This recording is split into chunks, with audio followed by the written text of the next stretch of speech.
Olá!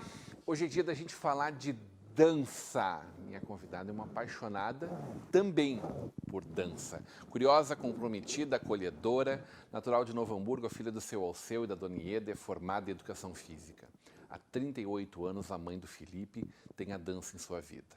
É membro da Associação Pro Dança de Novo Hamburgo desde sua fundação em 1997. Desde 2012, é responsável pela direção cênica das temporadas artísticas da Orquestra de Sopro de Novo Hamburgo. Nos últimos 10 anos, foi assistente pessoal do seu pai, seu Alceu Feijó, dedicando-se ao seu acervo e legado profissional. Recentemente, foi agraciada pelo Prêmio Sueli Amaro, Trajetórias Culturais do Rio Grande do Sul, segmento dança. Hoje teremos uma conversa de peso com Áurea Juliana Feijó, ou Tuti também, né? Seja Tanto muito faz. bem-vindo para essa conversa de peso. Muito obrigado, é uma felicidade estar aqui contigo, a gente se conhecendo de uma outra maneira, né, Rodrigão? Eu estava comentando antes com a Tuti, com a Áurea, que a gente nunca parou para conversar. A gente se conhece, a gente se cruza há dezenas de anos. De certa forma, por tudo que ela faz, sou fã por cada uma das coisas que ela faz e, sobretudo, acho que todo mundo é fã de como tu faz as coisas, o coração que tu coloca nas coisas. E bom demais agora poder contar um pedacinho dessa tua história. Que bom, obrigada. Conta um pouquinho, vamos falar lá dessa infância tão feliz na nossa cidade. Pois então, eu sou a Rapa do Tacho, né? Meus irmãos já eram mais velhos, assim, então cheguei. A minha mãe sempre conta que ela achava que tinha um tumor, digamos assim, isso eu até nem contei para ti. E ela foi muito preocupada no médico, né, assim e tal. E aí ele disse, não se preocupe, daqui a 9 meses isso tudo se resolve, né. Então, agora, assim, nos últimos anos, assim, sempre pertinho deles, eu dizia, eu fui um tumor benigno na tua vida, né. Então, apesar de ser criada num edifício, onde meus pais viveram até o ano passado, né, eu brinquei muito na rua, né. Tinha as amizades ali no edifício Santa Isabel, na Joaquim Nabuco, um prédio maravilhoso, um apartamento grande, mas a gente vivia na rua, né? Descia as escadas, estava toda a criançada Novo Hamburgo brincando. que dava para ir para a rua. Dava. Né? Eu me lembro que eles cortaram, tinha aquelas árvores, era uma rua muito arborizada naquela época, aquele trecho ali, subindo a Joaquim Nabuco. Então, a prefeitura fazia as podas das árvores e aquilo era uma diversão só, porque a gente vivia em cima daquilo ali brincando. Então, aquelas brincadeiras assim de boneca, de casinha, de pega-pega, de lex, né, que é de... Na minha época era lex, né? Esconde-esconde, passar o anel. Então, me lembro também muito de ir na piscina do Aliança, né? A gente ia de bicicleta. Então, foi uma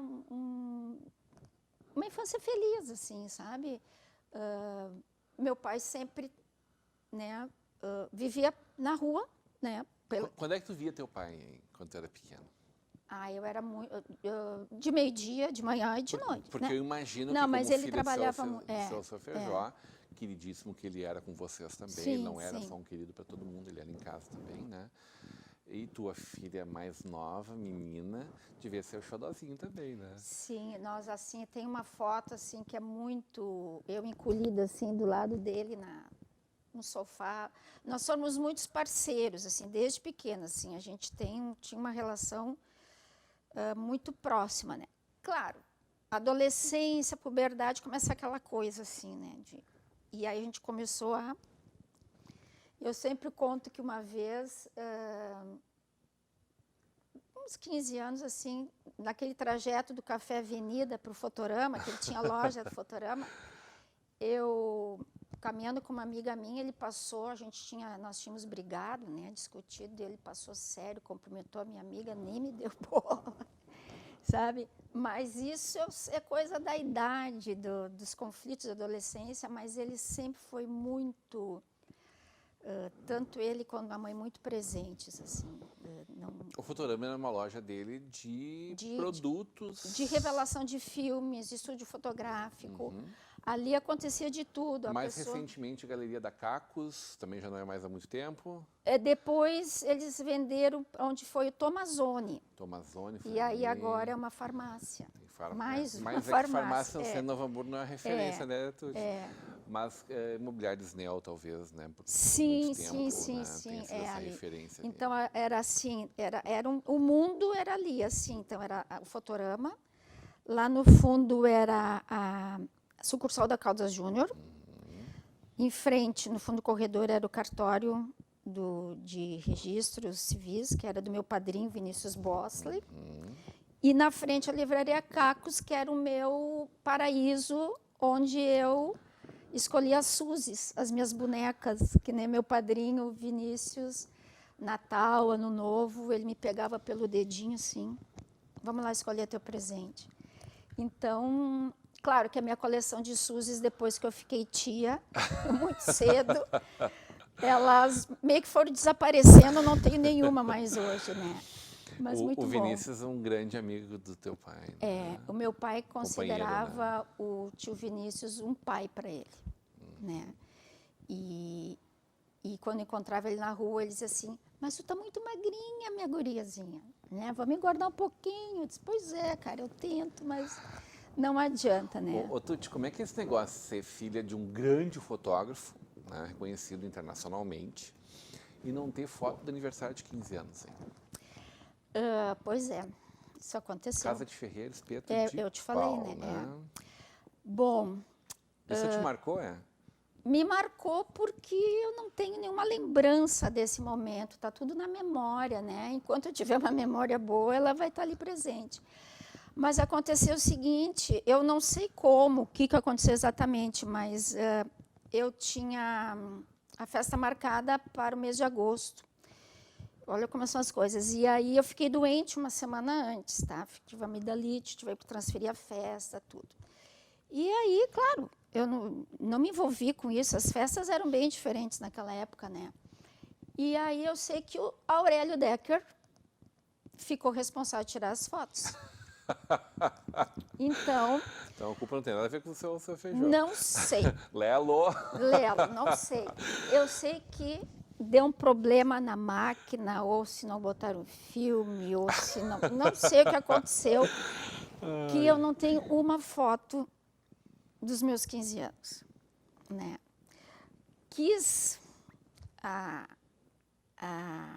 Depois entrando na questão da dança, quando a gente fez o espetáculo Bal Masqué, em 2007, que era um espetáculo, uma noite de máscaras.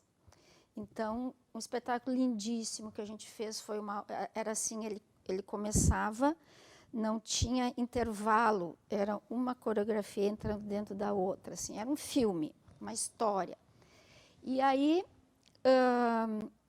nesse espetáculo, no agradecimento, eu consegui tirar uma foto com o meu vestido de 15 anos, porque daí ele ainda servia em mim.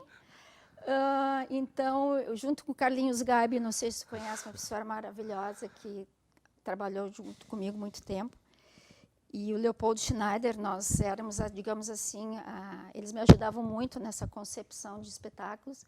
E disse, vamos então entrar para o agradecimento vestidos a rigor, né? Então, cada um veio, um botou um traje lá, e eu vim com o meu vestido. Então, eu consegui tirar uma foto. 30 anos depois. 30 anos depois. Quer dizer, deu uma... Mas foi, assim, frustrante. Mas eu nunca fui, assim, muito... Eu lembro que era comum fotografar e fazer os painéis, assim, né, de 15 anos, de debutantes. Eu nunca gostei muito disso, assim. Então, eu não tinha muitas fotos. Eu acho que era tímida. Então, era uma questão peculiar, assim, também. Eu não tinha um painel meu, uma foto minha na sala de casa, por exemplo. É uma coisa assim. Por que a escolha pela educação física? Pois então, tu é aposentada? Não. Eu me aposentei em 2014. Eu posso dizer assim que Vamos voltar lá atrás, no tempo mas bem assim, minha primeira experiência com balé foi na Escola 25 de Julho. Eu tinha 12 anos, vinha uma professora de Porto Alegre, então aquela foi a minha primeira experiência. Só que ela não veio mais. E aí eu lembro que eu ficava ensaiando em casa. E aí tem a história também da minha mãe, que quando pequena, jovenzinha, ela resolveu que não queria mais estudar. E aí o meu avô disse assim, tá, mas o que tu quer fazer então? Eu quero ser dançarina. Paf, paf. Deu um xingão nela, não, pois agora tu vai começar a trabalhar. Quer dizer, em 1930 e poucos, 40, tu dizer, né, que tu queria ser dançarina, ele não aceitou, né? Mas ela gostava muito. Então, eu acho que, inconscientemente, essa influência veio vindo, sabe? Essa questão, assim... Uma censura. Hã? Uma censura. Ali foi, não, é capaz, né? Não poderia, mas esse gosto dela pela dança, digamos, acho que veio passando. Mas em nenhum momento tu te censurou, porque isso veio para ti bastante tempo depois também, né? Não, porque daí eu digo assim, a influência que posso ter tido. Sim, influência né? positiva de gostar de dança. E aí eu fiz, depois eu fui fazer ginástica olímpica, aquela coisa assim de criança, de pré-adolescente. Aí na Fundação Evangélica tinha aulas de dança, mas eu tinha vergonha de fazer a dança, eu fazia ginástica olímpica. Só que daí, e eu acho que a Faculdade de Educação Física me chamou esse lado, não do esporte competitivo, porque ninguém vai acreditar, mas eu tive que fazer futebol de campo, já matei uma bola vindo, meteórica, assim, né? Mas o que eu gostava mesmo era da questão da expressão, do movimento, do ritmo, né? Então, eram as cadeiras que eu mais gostava na faculdade, e eu acho que isso que me motivou, né? E aí eu, quando estava já dentro da prefeitura, que eu entrei como secretária, porque daí eu fazia faculdade, trabalhei como repórter na Rádio União, né? Meu primeiro trabalho foi esse, e não fiz magistério, quer dizer, né? Não fiz magistério, e é gozado que, olhando agora, assim, meu pai nunca me direcionou, né? Ele nunca disse assim, tu devia fazer isso, aquilo. Sempre me respeitaram as escolhas, né? E depois, já trabalhando num projeto aqui na FENAC, da prefeitura, ele dizia assim para mim, nossa, esse ímpeto que tu tem, essa gana que tu tem para o trabalho, se tu fosse empresária, tu ia ficar rica. Mas é uma coisa assim, que aquilo que tanto que passaram todos esses anos, e eu posso dizer assim que não foi trabalho. Nunca foi sobre trabalhar. Nunca foi pesado, nunca foi assim, eu trabalho numa coisa que me dá, né? Claro, existiam questões assim que às vezes a gente se cansa, tal, mas eu fui muito feliz nisso, com certeza, e eu acho que por isso que eu fui indo. Fui muito mais professora do que bailarina, entende? Porque eu comecei à tarde, então eu estava te dizendo, eu tinha vergonha daí não tinha escolas. Então, quando surgiu a primeira escola aqui, a Compasso, né, da Débora Green Cássio, que é minha prima também, e a Silvana, e logo depois também surgiu a EDAFES, né, que a professora era Lica Chama. Eu ia olhar aqueles espetáculos e ficava assim na cadeira, né? Disse, meu Deus do céu. E aí, então, eu tomei coragem, eu acho que eu tinha uns 22 anos, e aí comecei a fazer aula. E dentro da própria Faculdade de Educação Física te dá muitos subsídios para isso também, a questão de corpo, né, de anatomia, o cuidado que tem que ter com os alunos, e outras metodologias, né? E aí eu comecei a ir atrás do prejuízo, tanto que, até hoje, nas turmas regulares de aula, porque daí eu fiz aula com a Lica há muito tempo, depois fui para o Domus. Aí parei, daí eu volto, daí eu paro, eu volto. Eu sou sempre a mais velha, né? Convivo, hoje eu faço aula com ex-alunas minhas, né? Então eu digo que mesmo eu não tive a oportunidade de viver a dança profissionalmente como bailarina, né? Mas eu procurei, no meu trabalho, e também muito alicerçado depois com o trabalho dos colegas lá do Ateliê Livre Municipal, que é a Escola Municipal de Arte, onde abriu-se assim um campo de compreensão da arte, das possibilidades, porque era professor de música, professor de pintura, de escultura, todo mundo discutindo essa questão. Isso tudo vai entrando no teu trabalho, né? Então, essa vivência, assim, do magistério, que eu acabei, então, sucumbindo ao magistério, porque eu fiz eletrônica no 2º grau e foi muito bom. Eu sei trocar lâmpada, sei mexer eu não, né? Trocar ali a chavezinha do interruptor, isso tudo sei fazer. Mas eu digo assim, eu não planejei tudo isso. Isso foi acontecendo e tenho, assim, uma convicção muito grande que foi tudo muito bom. E ainda é. Quero saber sobre a dança de Novo Hamburgo, a dança em Novo Hamburgo e Prodança. Vamos falar sobre isso na volta do intervalo, hoje numa conversa de peso com a Áurea Feijó.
É com muita satisfação que a Unimed Vale dos Sinos faz a entrega deste presente especial a você.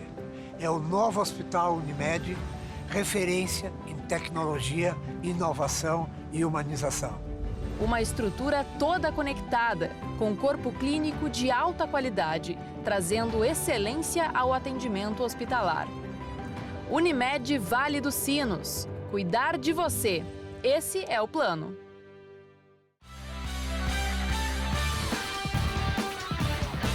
De volta para uma conversa de peso, hoje recebendo a Áurea Feijó. Estava com dificuldade de posicionar a Áurea, porque é aposentada como professora de educação física, né? Faz parte da história da dança em Novo Hamburgo, é fundadora da Prodança, também da Associação Prodança em Novo Hamburgo, é diretora cênica da Orquestra de Sopro de Novo Hamburgo, é uma grande parceira, né? A gente falou dela lá no comecinho da vida, ao lado do seu Feijó, e fatalmente a gente tem a presença dela muito forte no final dos últimos 10 anos de vida do seu Feijó, né? Até o último dia dele, literalmente. Né? Então é a áurea de muitas áureas aqui, é muitas tutes. Bom, Áurea, aí nasceu a Prodança. Que história é essa da dança de Novo Hamburgo, hein? Então, assim, ó... Então, quando eu estava te falando, foram surgindo as primeiras escolas, lá nos anos 80 e poucos. Compasso, EDAFs, aí vai surgindo aqui ou dali. E aí A Fundação Cultural de Novo Hamburgo, em 96, 97, resolveu fazer um festival internacional de dança, algo fantástico na época. E aí chamou as pessoas ligadas à dança na época para conversarmos e ajudar nessa elaboração, né? Então, por causa do seu Júlio Ebert, na época, que se teve a ideia de formar essa associação. No início, éramos em 6 ou 7, né? Que era o número de escolas e grupos que tinha na cidade. E, ano que vem, 25 anos, né? A dança em Novo Hamburgo, ela tem uma representatividade fora da cidade muito expressiva. Hoje, que fazem parte da entidade, são 21 escolas. Tu imagina, uma ocasião teve um pessoal de Niterói, aqui de Niterói, e nós comentamos que tinha uma associação de escolas de dança. Eles ficaram abismados. Como assim uma cidade pequena ter tanta escola de dança? Isso é motivo de orgulho, de muito trabalho, né? É um grupo e o pessoal da capital, nós temos assim o pessoal da dança, a gente conhece. Tinha uma época que eles queriam que a sede da Associação Gaúcha de Dança fosse aqui. E disse, não, gente, espera só um pouquinho, né? A gente tem que... É uma coisa maior, mas assim, isso demonstra o reconhecimento. O que o pessoal comenta muito é que a gente consegue conversar, né? Cada um tem sua peculiaridade de trabalho, suas características, mas a gente consegue conversar em torno de uma coisa em comum, né? E esse livreto aqui, que eu vou te passar as mãos, é, digamos, uma... Muito obrigado. Tá? É uma iniciativa do Everton Nunes, né? Um colega nosso da dança aqui da cidade, com o apoio da Prodança, que é uma primeira tentativa de, digamos assim, de um registro de como a dança está no ano de 2020 e 2021, né? 19, 20 e 21. Nós sabemos que tem escolas que não existem mais, mas isso vai fazer parte de um projeto diferente, que é contar essa história. Esse livreto, então, que o Tom teve a brilhante ideia de escrever no edital da Lei Aldir Blanc, ano passado, ele conta um breve histórico de cada escola, de como elas estão posicionadas em termos, como é que foi a questão da pandemia. Então, isso é um registro histórico que daqui a 10, 15, 20 anos a gente vai saber como é que funcionou a dança em Novo Hamburgo naquela época da pandemia, né? E nós temos também uma interlocução bem bacana com a Secretaria da Cultura de Novo Hamburgo, né? Que estamos pensando em muitos projetos juntos. E é um grande orgulho, eu acho, para a cidade ter uma entidade organizada, que é muito responsável nas suas atribuições, né? Tanto do setor quanto da entidade mesmo, né? Então, eu fico muito feliz com isso e sou muito grata a todos que nos acompanharam nesse tempo todo, porque é um trabalho voluntário, né? Esse movimento da dança, tu acredita que ele esteja em expansão? Em que patamar ele está nesse momento? E nem falo de pandemia, assim, falo talvez pré-pandemia, assim. Que momento ele estava quando veio essa pandemia? Eu acho, né, que deu as escolas, né? Existiu aí tanto um desdobramento agora no início do ano com um movimento chamado SOS Escolas de Dança, do qual a Denise Pacheco, da Maria Bailarina, é uma das líderes no estado. Muitas escolas iam fechar. E uma escola de dança não se resume só a professora, a diretora e os alunos. O impacto econômico é uma sala que, digamos, quem não tem prédio próprio, é uma sala que é alugada, é uma funcionária. Tu imagina um espetáculo de dança que tu leva ao palco com 100 alunos, tá? O que precisa? Locação do teatro, contratação de iluminador, contratação de fotógrafo, equipe de filmagem, programas, cartazes, ingressos, cenógrafos, materiais, figurinos. Então, move a economia de uma maneira muito intensa e às vezes é invisível. A gente fala do movimento teatral de Novo Hamburgo, né? Lá dos anos 70, né? Do teatro estudantil, mas eu olho dançando, vou usar 2 projetos do Fernando Rodenbusch, ele é muito mais ele é mais antigo e muito maior do que é o Festival dos Cats, por exemplo, que o Fernando também. Eu participei do Dançando desde a primeira edição, tem muitas camisetas, acho que o Fernando teve uma trajetória corajosa Não, a gente nesse fala do sentido, Sul em né? Dança, maravilhoso. Então, quer dizer, Eu a gente acho que tem na esse nossa formato cidade, foi muito importante numa época, foi muito Não, importante. e a gente tem na nossa movimentou. cidade um movimento muito mais forte da dança que no teatro, por exemplo. Por mais que a gente seja mais reconhecido, talvez, externamente. Mas são os processos históricos, Isso. né? Eu acho, por exemplo, naquela época que tinha todo esse movimento teatral, a dança era incipiente. Era uma professora que vinha para trabalhar, que nem ali no meu caso, no 25 de julho, outra na Sociedade Aliança, né? Como é que foi conviver com tantos personagens? Fugindo um pouco da dança agora e voltando para falar um pouco de ti, encaminhando o fechamento do nosso programa. Viver com tantos personagens que fizeram a história de Novo Hamburgo, né? A gente falou muito do seu Feijó naturalmente, mas a gente pode falar do Fips, do Sarlé, com quem tu trabalhou. O Sarlé, o primeiro, o Sarlé foi meu diretor, e depois o primeiro espetáculo de dança. Nervosa, levei assim, uma semana antes eu não dormia mais, não estava dormindo. Né? 40 alunos só, isso eu me lembro assim que no último espetáculo que eu fiz, 7h30 eu estava lá pronta, tá tudo certo, os alunos estão organizados, 180 alunos, é um processo, né? Mas o Sarlé, ele, naquele dia, ia começar, né? Daí eu disse, professor, o senhor pode ir para a plateia agora, né? Eu disse, não, vou ficar aqui atrás. Eu quero ver como é que vocês funcionam com os alunos aqui atrás. Entende? Então tá, né? E aí, mas isso, ele era uma pessoa assim, ele apostava na tua vontade, no teu sonho, na tua ideia, né? Mas ele cobrava também, sabe? Que ele queria saber. Então, ele foi extremamente, como é que se diz assim? Ele te deu a liberdade, mas ele sabia cobrar. Ele queria ver como é que a gente trabalhava com as crianças lá atrás. Porque no palco é tudo lindo, maravilhoso. O produto já está feito. Agora, o trabalho que é feito lá atrás de bastidores, como tu conduz os alunos, como é que... Ele queria saber. E eu acho que isso é um olhar muito diferenciado e que a gente aprendeu muito. Sarlé, para mim, foi assim... o meu mestre, digamos assim, sabe? O que acontece com o acervo do seu Feijó a partir desse momento? Pois é um material... Tem quantas fotografias?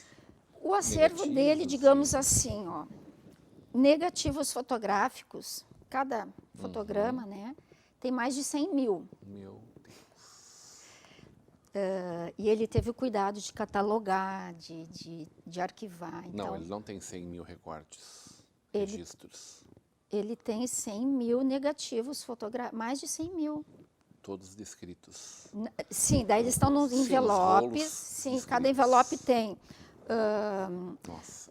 primeira Cinderela do Calçado, foto de reunião nível Friedrich, maquete Fevale, sabe? Nossa. Descrito. Daí tem numa pastinha analógica ainda.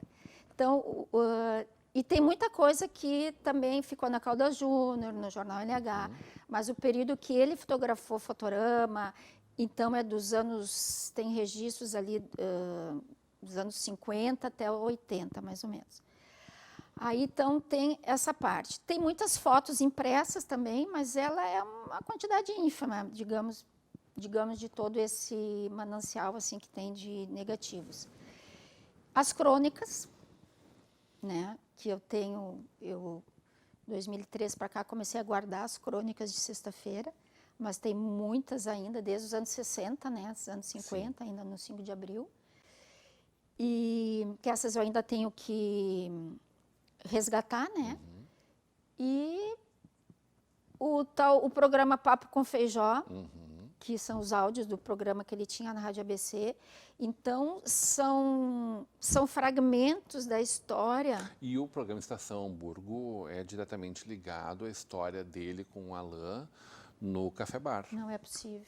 Sim, eu sempre olhava aquele programa, né? Sim, Anos sim. 90, nos anos 2000, sempre olhava Não, aquele programa. Fez história na cidade. Vou te dizer assim, Era maravilhoso. meu pai era muito... Ele e o Alain, uma parceria, né? Maluco, assim. Era maravilhoso. Então, a ideia é... Esse acervo, todo acervo fotográfico, eu comecei a estudar isso, assim, em 2019, porque é um material que tem exige uma conservação mais adequada do que ele estava fazendo, né? Porque existe uma degradação por reação de temperatura, umidade do ar.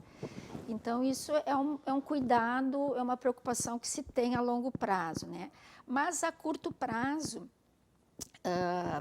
pensando assim, que todo mundo sabe, o Feijó tem tantas fotos aqui, né? Coisa e loisa, como ele falava, mas uma pouca gente conhece, né? Então, a ideia é a gente trabalhar um site, né? Porque ele tinha o perfil no Facebook, né? Na quarentena, como ele não... Foi muito bacana o trabalho na quarentena, foi animador para todos nós. O Feijó na quarentena, eu disse, pai, vamos colocar as fotos que tu tem no teu arquivo, daí tu faz o teu comentário sobre como é que tu viveu aquele momento. Então, a gente conseguiu fazer uns 2 meses, daí ele ficou doentinho e aí... Então, é fazer um site para poder disponibilizar, iniciar um banco de imagens, porque a preocupação que se tem é que esse material, esse acervo, se sustente, né? Então, tem o livro dele, que pode ser comercializado, a questão de fotos antigas, diferenciadas, enfim... A gente vai acompanhar isso de pertinho e apoiar vocês em Com tudo que vocês certeza, precisarem. E não posso terminar essa conversa sem a gente fazer essa lembrança também do teu pai, mas aí dessa figura tão importante quanto, mas sempre atrás do teu pai, que era a tua mãe, né? A minha mãe. Eles partiram com quantos dias de diferença? 6 dias de diferença. Aos 93, ele... E a mãe com 91. Vai fazer 1 ano agora daqui a cumplicidade de uma vida, uma história linda, do início ao fim. E muita gente não sabe, mas por força das circunstâncias que estavam acontecendo, na época ali, nós não contamos para ele que ela tinha partido, mas ele sabia, eu acho, sabe? Adorei falar contigo. Obrigado. Que essa seja a primeira de muitas conversas nossas aqui, que tu possa Muito estar junto, bacana. que a gente possa estar apoiando vocês em tudo que vocês forem fazer. Tanto para a dança de Novo Hamburgo, evidentemente, quanto para celebrar a memória também, dele sempre. Para fazer uma propaganda, assim, para nos acompanhar a nossa orquestra, que é outro trabalho. Presente do céu para mim. Maravilhoso. Adoro. Hoje, numa conversa de peso com Áurea Feijó. Continue agora com a programação da nossa Vale TV, da nossa rede comunidade de televisão.